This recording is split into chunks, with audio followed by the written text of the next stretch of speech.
Episode 1। सूने आंगन में आग की लपटें आसमान छू रही थीं।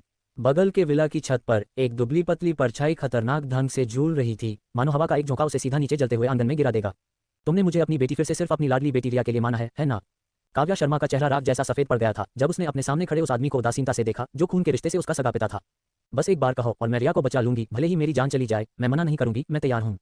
आग की तेज रोशनी में काव्या की आंखों में दृढ़ संकल्प साफ दिख रहा था और उसके आंसू टप टप गिर रहे थे। उसका गला रुंध गया, लेकिन तुमने मुझसे साफ साफ वादा किया था, तुम उनका अच्छे से ख्याल रखोगे, तुमने मुझसे वादा किया था।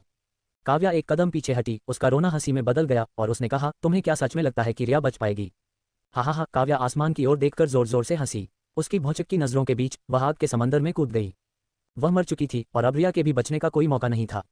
तुमने रिया के साथ क्या किया? विक्रम सिंह काव्या पर चिल्लाया, लेकिन वह आग के समंदर में गायब हो चुकी थी। उसकी परछाई तक नहीं दिख रही थी, बस उसकी डरावनी हंसी हल्की हल्की सुनाई दे रही थी। पागलपन, ये सरासर पागलपन था। असहजता, सांस लेना नामुमकिन था, जैसे कोई चीज उसे चारों तरफ से पूरी ताकत से निचोड़ रही हो। जिंदा रहने की सहज प्रवृत्ति ने काव्या को छटपटाने पर मजबूर कर दिया। वह इस असहनीय एहसास से बचना चाहती थी। छोटी बहन, कौन बुला रहा था उसे? काव्या ने बड़ी मुश्किल से अपनी आंखें खोलीं। पानी खांसने के बाद रोहन को देखकर वह उत्साह से उसके गले लग गई। रोते हुए बोली, भैया, आखिर मैंने तुम्हें फिर से देख लिया। क्या हम नरक में फिर से मिले हैं? माँ और पिताजी कहाँ हैं और बड़े भैया, वे सब कहाँ हैं? काव्या की आंखों में आंसू भरे थे और उसे सब धुंधला दिख रहा था। वह चारों तरफ पहाड़ों को देखते हुए मन ही मन सोच रही थी, यह नरक इतना जाना पहचाना क्यों लग रहा है? नरक में मिलना कैसा? क्या बकवास कर रही हो? देखो, ये कितनी उंगलियां हैं। रोहन शर्मा ने काव्या के सामने 2 उंगलियां हिलाईं। काव्या ने खालीपन से रोहन को घूरते हुए कहा, दो, तुम पागल तो नहीं हो? तो फिर पागलों जैसी बातें क्यों कर रही हो? रोहन ने उसका माथा छूने के लिए हाथ बढ़ाया। माथा ठंडा था, उसे बुखार नहीं था। भैया, अचानक काव्या ने रोहन को कसकर पकड़ लिया, उसकी गर्माहट महसूस की और हैरानी से उसे देखा। वह तो साफ साफ मर चुकी थी, तो फिर जागने पर उसे अपना छोटा भाई कैसे दिखाई दिया? ये कौन सी जगह थी? पगली लड़की, इतनी बेवकूफ़ी क्यों कर रही हो? तो क्या हुआ अगर इंग्लिश में अच्छा नहीं कर पाए? तो क्या हुआ अगर इस साल एडमिशन नहीं मिला? अगला साल है ना? मुझे पता है कि तुम्हें चिंता है कि परिवार इतना गरीब है कि स्कूल का खर्च नहीं उठा पाएगा, लेकिन चिंता मत करो, भले ही मैं स्कूल न जाऊं, मैं ये पक्का करूंगा कि तुम जाओ। तुम्हें दादा दादी की भी चिंता करने की जरूरत नहीं है, मैं उन्हें तुम्हारी पढ़ाई जारी रखने के लिए मना लूंगा। छोटी बहन, तुम्हें फिर से झील में कूदने जैसी बेवकूफ़ी के बारे में सोचना भी नहीं चाहिए। रोहन की लगातार बातों ने काव्या को हैरान कर दिया। उसकी यादें एक दूसरे से जुड़ने के बाद उसे याद आया कि अपने पहले कॉलेज एंट्रेंस एग्जाम के दौरान पेट दर्द की वजह से उसका इंग्लिश का एग्जाम छूट गया था और इस डर से कि वह स्कूल नहीं जा पाएगी, काव्या पीछे वाले पहाड़ पर रोने चली गई थी। उसके बाद ऐसा लगा जैसे उसने कुछ देखा और फिर गलती से झील में फिसल गई। तो वह न केवल जिंदा थी बल्कि अतीत में भी लौट आई थी। काव्या हैरान होकर शांत झील की सतह को बड़ी बड़ी आंखों से देखती रही। उसका चेहरा घबराया हुआ और हैरान था। छोटी बहन, जिंदगी सिर्फ एक बार मिलती है और तुम्हें इस बात से निराश होकर हिम्मत नहीं हारनी चाहिए। रोहन अभी भी यह सोच रहा था कि उसकी छोटी बहन परेशान है। उसने काव्या का हाथ कसकर पकड़ लिया और कहा, तुम्हारे पास अभी भी माँ और पिताजी हैं, तुम्हारे पास मैं हूँ, तुम्हारा दूसरा भाई, और हमारे बड़े भैया भी तुम्हारी परवाह करते हैं। तुम हमें ऐसे छोड़कर नहीं जा सकती। रोहन के जोर से चिल्लाने से काव्या का ध्यान वापस आया। रोहन को इतना बेचैन और चिंतित देखकर कि कहीं वह झील में न कूद जाए, वह अचानक हंस पड़ी और बोली, भैया, मैं झील में नहीं कूदी थी। छोटी, मुझे पता है तू अभी परेशान है, पर सब ठीक हो जाएगा। रोहन ने सोचा कि काव्या शर्मिंदगी के मारे यह मानने को तैयार नहीं थी कि उसने झील में कूदकर अपनी जान देने की कोशिश की थी, इसीलिए उसने ऐसा कहा, खासकर जब उसकी मुस्कान इतनी अजीब लग रही थी। काव्या की मुस्कान और भी खिल उठी जब उसने एक एक शब्द पर जोर देते हुए कहा, भैया, मैं सच में झील में नहीं कूदी थी। कहीं ऐसा तो नहीं कि गर्मी लगी और तू ठंडे पानी से नहाने चली गई? रोहन ने संदेह से अपनी भौहें चढ़ाते हुए पूछा। उसे काव्या की बातों पर बिल्कुल यकीन नहीं हो रहा था। भैया, मैं भला मम्मी पापा को या तुम्हें और बड़े भैया को छोड़कर जाने की बात सोच भी कैसे सकती हूँ? काव्या की आवाज़ धीमी थी लेकिन कमजोर नहीं, उसमें एक कोमलता का एहसास था। उसकी आंखें चमक उठी जब उसने आगे कहा, मैं तो बस गलती से गिर गई थी। जहां तक बात उस चीज की थी जो उसने पहाड़ी के पीछे देखी थी, काव्या ने कुछ नहीं कहा। आखिर उसे ठीक से याद भी तो नहीं था कि कौन किसके साथ था। अरे हाँ भैया, आप यहाँ कैसे? काव्या ने पलटकर पूछा। और तू पूछ भी रही है? रोहन अभी भी थोड़ा डरा हुआ था। उसने कहा, छोटी, अगर मैं नहीं आता तो क्या तू ठीक होती? रोहन खड़ा हुआ, अपनी सफेद शर्ट उतारकर उसे ओढ़ा दी, खुद सिर्फ एक बनियान में रह गया और उसके सामने घुटनों के बल बैठ गया और बोला, चल घर चलते हैं। घर चलते हैं। ये सुनते ही काव्या की आंखों से आंसू बह निकले। उसने सफेद शर्ट को कसकर पकड़ लिया और कहा, भैया, मैं खुद चल सकती हूँ। जल्दी कर, इतनी देर करेगी तो ठंड लग जाएगी, रोहन ने जोर देते हुए कहा और उठने का उसका कोई इरादा नहीं था। काव्या धीरे से उसकी चौड़ी और मजबूत पीठ पर टिक गई। वह उसे उठाकर चल पड़ा, हर कदम स्थिर और मजबूत था। उसकी यादों में बड़े भैया और रोहन भैया हमेशा उसे ऐसे ही हर जगह उठाकर ले जाते थे। चाहे बड़ा भाई हो, रोहन हो, या उनके माता पिता, वही थे जो उससे सबसे ज्यादा प्यार करते थे। वह अब किसी को भी उन्हें चोट नहीं पहुंचाने देगी। शर्मा परिवार बांसखेड़ा गांव में रहता था, जिसका नाम वहां के 2 बड़े बांस के जंगलों के कारण पड़ा था।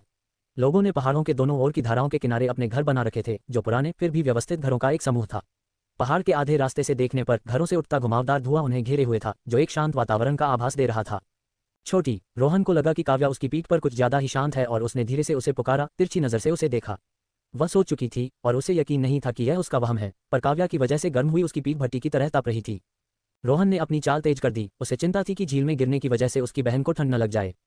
छोटी, हम घर आ गए। घर पहुंचने पर ही रोहन ने धीरे से काव्या का नाम पुकारा। भैया। काव्या ने नींद में आंखें खोली, उसे महसूस हुआ कि उसका शरीर बुखार से तप रहा है। उसने धुंधली सी आवाज में जवाब दिया और फिर से अपनी आंखें बंद कर लीं। रोहन ने उसका माथा छुआ, जो खतरनाक रूप से गर्म था। उसने सावधानी से काव्या को बिस्तर पर लिटाया और फिर अपनी माँ गीता को बुलाने के लिए खेतों की ओर भागा। जुलाई का महीना था और धान की पहली फसल अभी अभी कटी थी। शर्मा परिवार खेतों में काम कर रहा था, अगली फसल बोने की तैयारी कर रहा था। रोहन को भी खेतों में काम करना था, लेकिन गीता और उसके पति काव्या को लेकर चिंतित थे, इसलिए उन्होंने उसे घर पर सूख रहे धान की देखभाल के लिए रुकने को कहा था। सूखे धान का काम निपटाकर जब उसने अपनी छोटी बहन को नहीं देखा तो वह उसे ढूंढने निकल पड़ा। जब गीता ने सुना कि काव्या झील में गिर गई थी और उसे बुखार आ गया है तो वह तुरंत खेतों से लौट आए। काव्या को बिस्तर पर बुखार में बेसुध देखकर गीता ने अपनी बेटी को बड़े दुख से देखा और तुरंत घर से बुखार कम करने वाली कुछ जड़ी बूटियां लाकर काढ़ा बनाया और उसे पिलाया। फिर उसने चिंता से रोहन से पूछा, रोहन सच सच बता, तुझे क्या लगता है काव्या गलती से झील में गिरी थी या उसने कुछ और सोचा था? उसने कहा कि वह गलती से झील में गिर गई थी। रोहन ने गीता को सब कुछ समझाते हुए बताया और आगे कहा, मुझे नहीं लगता कि वह उन लोगों में से है जो हिम्मत हार जाए। माँ, मुझे पता है हम गरीब हैं और लड़का होने के नाते अगर मैं थोड़ा कम भी पढ़ लूँ तो कोई बड़ी बात नहीं है। मुझमें अभी भी बहुत ताकत है। मैं भी बड़े भैया की तरह ईंट के भट्टे पर काम करके अपना खर्चा उठा सकता हूँ और परिवार की थोड़ी बेहतर जिंदगी जीने में मदद कर सकता हूँ, लेकिन काव्या नहीं। रोहन ने बिस्तर पर लेटी काव्या को देखा, उसका छोटा सा चेहरा पके हुए लाल सेब की तरह लाल हो गया था। उसने कहा, काव्या बचपन से ही कमजोर रही है, अगर वह और पढ़ाई नहीं करेगी तो उसका क्या होगा? रोहन। गीता ने रोहन को देखते हुए अपराधबोध महसूस किया। सिर हिलाते हुए उसने कहा, नहीं, तुम्हें पढ़ना है। तुम्हारे मार्क्स इतने अच्छे हैं, अगर तुम नहीं पढ़ोगे तो ये बर्बादी होगी। बड़ा बेटा रोहित शर्मा किस्मत का धनी नहीं रहा, उसने मिडिल स्कूल के बाद ही ईंट के भट्टे पर काम करना शुरू कर दिया था।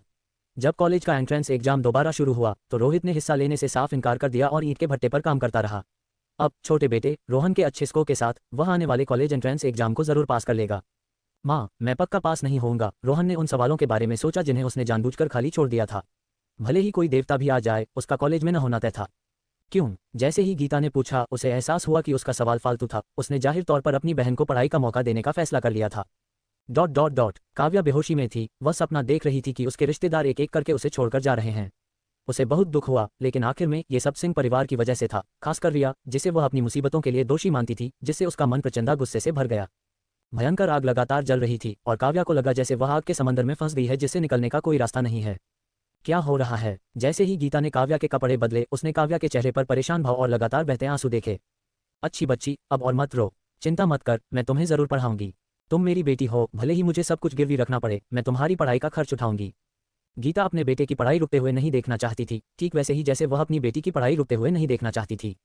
गीता की कोमल आवाज ने उसे सुकून दिया, जैसे वह किसी बच्चे को बहला रही हो। धीरे धीरे काव्या के कंधे को थपथपा रही थी। सचमुच, काव्या के चेहरे से दर्द के भाव कम हो गए और उसकी आंखों के कोनों से आंसू धीरे धीरे रुक गए। ... खटाक, तामचीनी का कप जमीन पर गिरा और जोर से आवाज हुई। महेश शर्मा ने गुस्से से प्रकाश शर्मा को घूरते हुए कहा, एक लड़की का पढ़ना लिखना क्या जरूरत है? खुद तो पास हुई नहीं और 1 साल और पढ़ना चाहती है। क्या शर्मा परिवार का पैसा हवा से आता है या आसमान से गिरता है? अगर किसी को स्कूल जाना ही चाहिए तो वह लड़का होना चाहिए। एक लड़की पर इतना पैसा खर्च करना इतना ही बहुत है कि उसने हाई स्कूल पूरा कर लिया, कॉलेज के बारे में तो सोचना भी मत, उसने आगे कहा। महेश गुस्से में थे, उनकी डांट एक के बाद एक निकल रही थी, एक पल के लिए भी नहीं रुके। जी गुस्सा मत होइए, दादी शांति ने महेश की पीठ थपथपाते हुए उन्हें शांत करने की कोशिश की। उन्होंने प्रकाश को इशारा करते हुए कहा, प्रकाश, अपने पिताजी को दोष मत दो। हम पहले से ही गरीब हैं और आदित्य का भी कॉलेज में एडमिशन होने वाला है। हम सच में इतने सारे बच्चों को पढ़ाने का खर्च नहीं उठा सकते।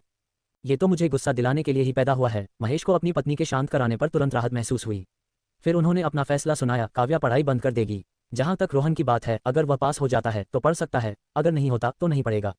उसे अपने बड़े भाई के साथ ईंट के भट्टे पर काम करने दो, वह महीने के 30 रुपये कमा सकता है। महेश ने आगे कहा, पिताजी, मुझे पता है कि एक और बच्चे को कॉलेज भेजने में पैसा लगता है, लेकिन काव्या और रोहन दोनों के ग्रेड्स अच्छे हैं और सभी टीचर्स कहते हैं कि उन्हें न पढ़ाना बहुत अफसोस की बात होगी।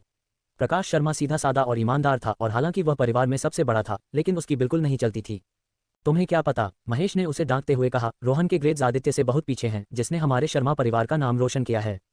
पिताजी, गीता ने डरते हुए कहा, कॉलेज के लिए आर्थिक सहायता भी तो मिलती है, जिसमें हमें अपनी जेब से पैसे नहीं देने पड़ते। तो क्या रहने खाने का खर्चा नहीं लगता? आने जाने का खर्चा नहीं लगता? महेश ने बिना सोचे समझे उसकी बात काट दी। 60 साल के महेश का चेहरा धूप और मेहनत से तपा हुआ था, त्वचा सांवली और तांबे की घंटियों जैसी आंखें जो गुस्से में बड़ी होने पर बहुत डरावनी लगती थीं। गीता की तुरंत आगे कुछ कहने की हिम्मत नहीं हुई और वह सिर्फ उम्मीद भरी नजरों से अपने पति प्रकाश की ओर देख सकी। दोनों बच्चों को स्कूल जाना ही था, बड़े बेटे को मौका नहीं मिला था और यह बात पति पत्नी के लिए पहले ही काफी अफसोस की थी। दूसरे और तीसरे को तो स्कूल भेजना ही था, भले ही इसके लिए घर का बर्तन भाड़ा क्यों न बेचना पड़े। दादाजी, रोहन जो कि छोटा था उसे बीच में नहीं बोलना चाहिए था, लेकिन वह अब और खुद को रोक नहीं पाया और बोला, पक्षपात करना एक बात है पर तरफदारी करने का ये तरीका नहीं होता। पिताजी भी आपके बेटे हैं और मैं आपका पोता हूँ। जब बड़े भैया पढ़ रहे थे तब आपने कहा था कि अमित और हम सबको स्कूल भेजने के लिए पैसे नहीं हैं। अब जब मेरे भाई बहनों और मुझे स्कूल जाना है तो आप कहते हैं कि अभी भी पैसे नहीं हैं क्योंकि हमें आदित्य की पढ़ाई का खर्च उठाना है और आप मुझे ईंट के भट्टे पर काम करने को कह रहे हैं। क्या मेरे भाई और मेरे कमाए सारे पैसे सिर्फ मेरे चाचा के परिवार की पढ़ाई पर खर्च होने के लिए हैं? जब पूजा स्कूल जा सकती है तो मेरी बहन क्यों नहीं? रोहन के मन में बहुत गुस्सा भरा हुआ था और उसने अंजाम की परवाह किए बिना वह सब कुछ कह दिया जो वह कहना चाहता था। रोहन, प्रकाश ने सख्ती से कहा, दादाजी से माफी मांगो। तुम दादाजी से इस तरह कैसे बात कर सकते हो? पिताजी, जब मैंने कुछ गलत कहा ही नहीं तो मैं माफी क्यों मांगूं?